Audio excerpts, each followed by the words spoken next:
Grampians National Park in the Burra Huts campground, and we're here for 6 days. And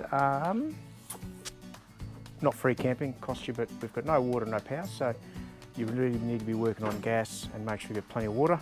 So under there you can see we've got 120 litres of bladders, collapsible bladders, and we're hoping to be able to live off our gas, Mrs. weren't we, for 6 days, but we've got a little issue. Don't we always? Our fridge not working on gas, so you turn it off, turn it back on, goes to automatic gas, makes it sound like it's starting, it goes back to this again, starts flashing, so not getting gas, not getting an error code as such, just like it's out of gas. So obviously first thing to check was gas bottle. Did that initially, and we did have a low gas bottle which I changed out, brought it back in and put it back on, and then still had the same issue, and spoke to someone who said you might have an air block, so we basically turned all the appliances on and tried to get rid of it. Also in the process checked the isolating valve, this one here, it was faulty, so it wasn't actually isolating. Checked the hoses, checked there was no leaks, and checked underneath the van all the way back. And so the last thing to check was the other end of the whole process, which was the igniter and the pilot light, the jet that leads to the burner. So yesterday I pulled that cover off and gave this a bit of a bash, which is the outlet valve with the jet in it, and got it working. And it went for about 8 hours. So I think we got blocked jets. So I'm just going to take you through the process.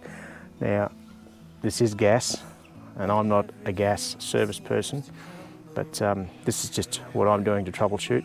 So I'll take you through that little journey, but just take you through what we've done safety-wise in the lead up to this little DIY exercise. Firstly, pull these two fuses, fridge freezer fuse, so pull those out. Probably surplus to requirement, but as in this process, but just wanted no power to the fridge, so we'll do that. Both out, just leave those there. Fridge has got no power to it now. Okay, so it's actually just running as an ESKY at the moment. We've just got a big block of ice in there, and we're just about to put another block of ice in there with the beers, so that'll keep it going for the day. This is what Mrs. needs to keep her going for the day.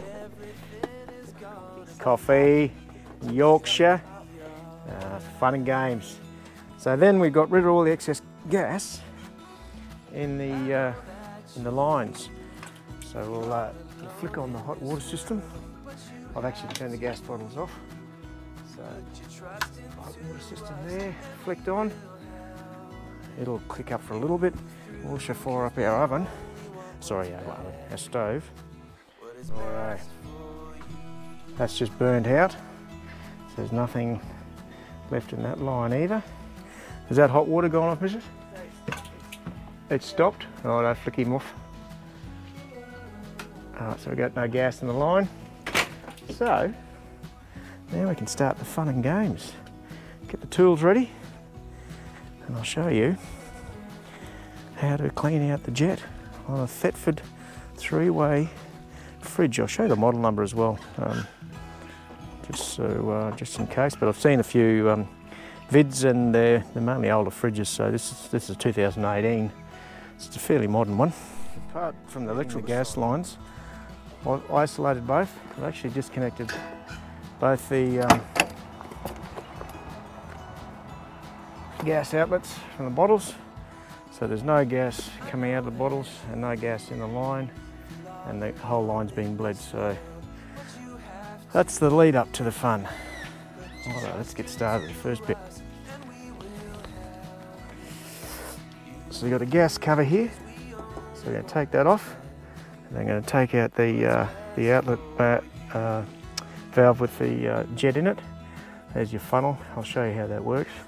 And there's you've got your igniter at the back there. So as I said yesterday, I just gave that a few taps after I took the cap off and got it going. So there is some gunk in there, carbon build-up. I'm not sure what it is, but yeah, it's gone back in and we've got about 8 hours out of it. So, righto, here we go.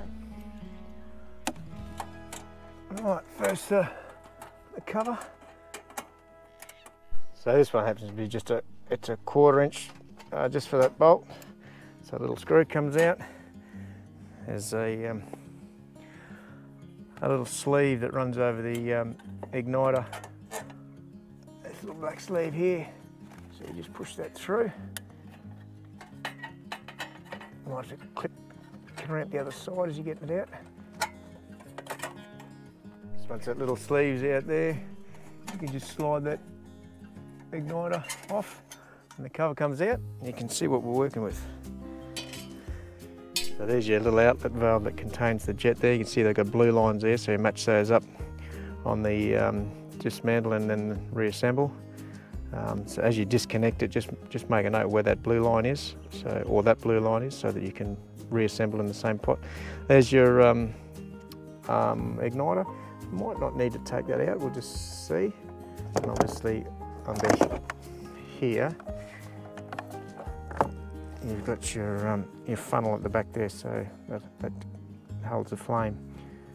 All right, so we'll disconnect that and see how we go. I'll undo the gas line from there. We've got two, they're imperial measurements, so the large is 9/16, and the smaller ones are 1/2 inch. So yeah, and just a little Phillips head screwdriver to get that grub screw off the back there. So that line in just pulls off once it's unscrewed, and that should just slide out. So there it is. Now your little jet's stuck in there, that little hole there, and they recommend not putting anything down to clear it, but gently tapping it to get it right. So that way seemed to free up a little bit. Okay, so a little bit of stuff in there. I think a very small amount would stop it working. Other thing you can do is to give all in here a blowout underneath your funnel, up into your funnel. Just make sure there's no debris sitting on the bottom of your tray there. Well, they say it's fire hazard, but yeah, possibly is. But there's yeah, give all that a blowout again. So I'll do that now. Once it's all cleaned up, it's a matter of putting it all back together again. So it sits nice and flush there. You can see it flush. And now put our gas line back on. Now remember that blue line is sort of poking on the other side there, so that's where my starting point will be. Hopefully we get two blue lines matching up at the end. Righto, we've got that screwed up. Blue lines matching up there. Now we've just got to get that little grub screw back into there.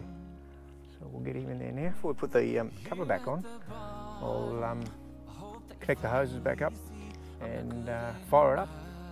And hopefully we get a nice blue flame in there, because if you get anything other than blue, any other colour, it means you've got some debris, carbon, whatever in there as well. So you want a nice light blue flame, and that's it. So anyway, we'll connect the hoses back up, and fingers crossed she goes. Well, for a bit longer than 8 hours this time. Righto. The thing we've done is we fired up every gas appliance in the van to see if there's just to get rid of any possible air block there might have been. So we got both the burners cooking with a bit of plastic now. That's not cool. So those burners are on. We've even got the we haven't fired it up since Tassie actually. Got the little gas heater on there, so it's on as well. And we've got the water heater on. So I'll just leave them on for 3 minutes. And yeah, hopefully get rid of any possible air block, and then we'll fire up the fridge. We'll put these fuses back in as well. Get power back to the fridge and freezer. Back on again. Just, oh, here we go. There we go. There we go. All right. Now, it did do this last night, and we did get 8 hours out of it. So we won't count our blessings just yet. We'll just see how we go. But I'll let you know if that's done the trick.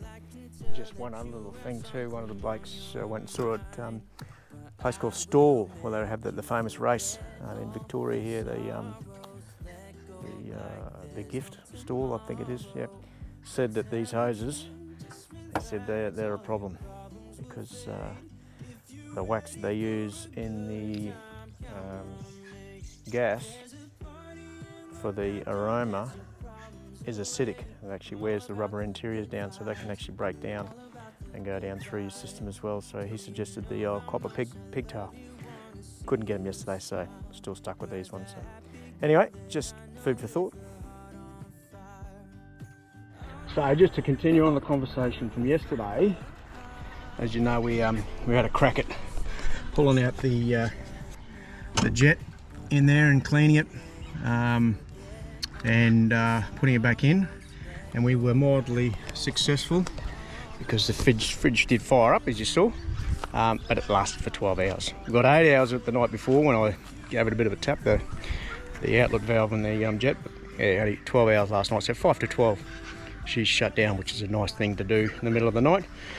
So this morning we spent doing this. See, we got a hose there, so that had basically, we've started from the end.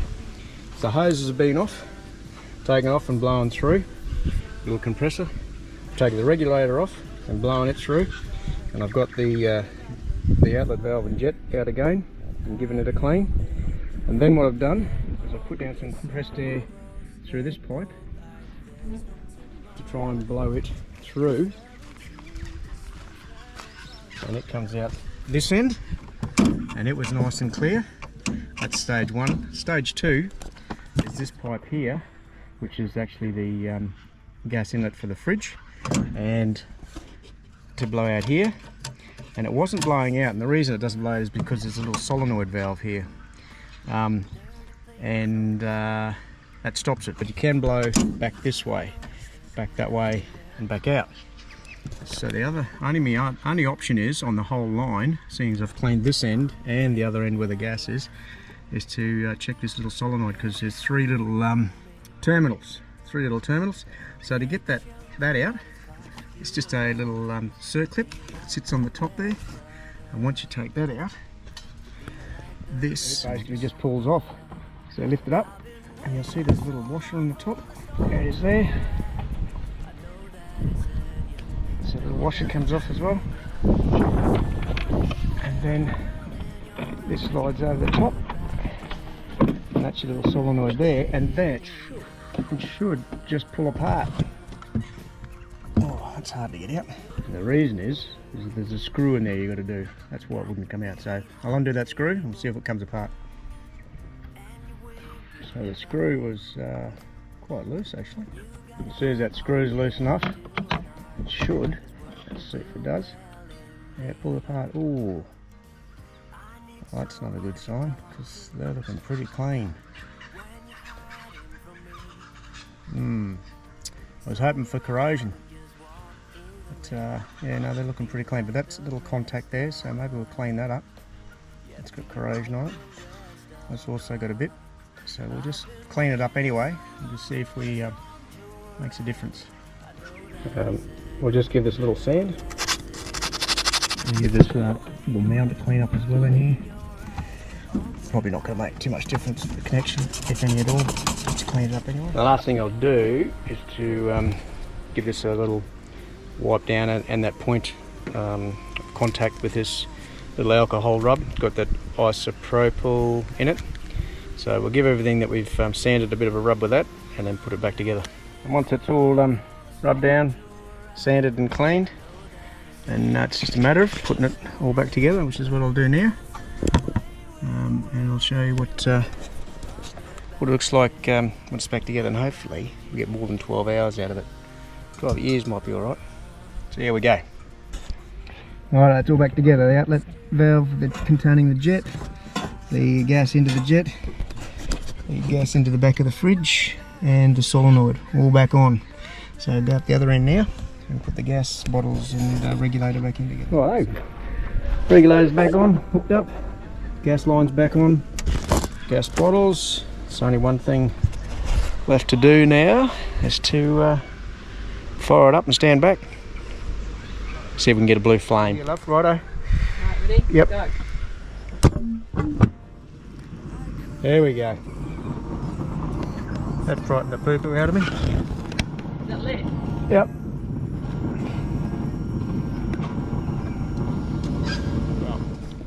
It's lit.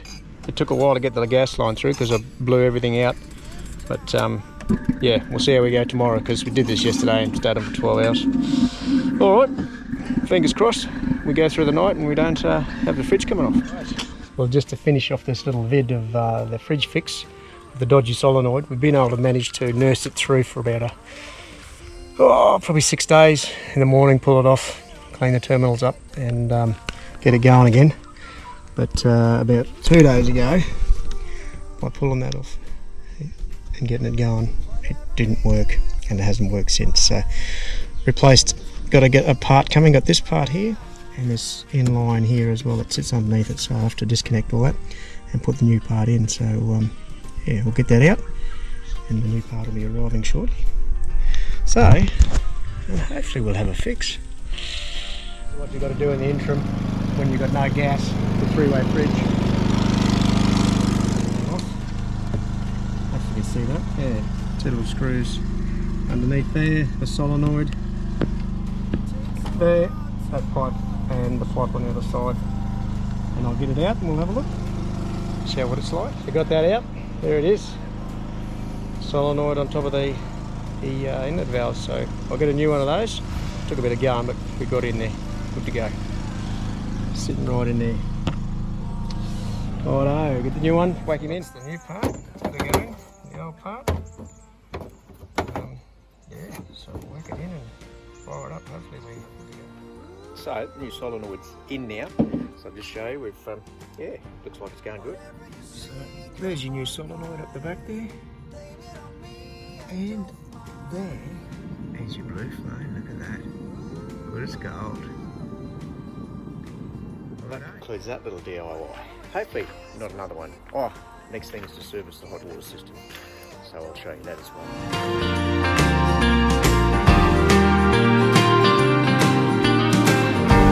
Whatever you see in your heart.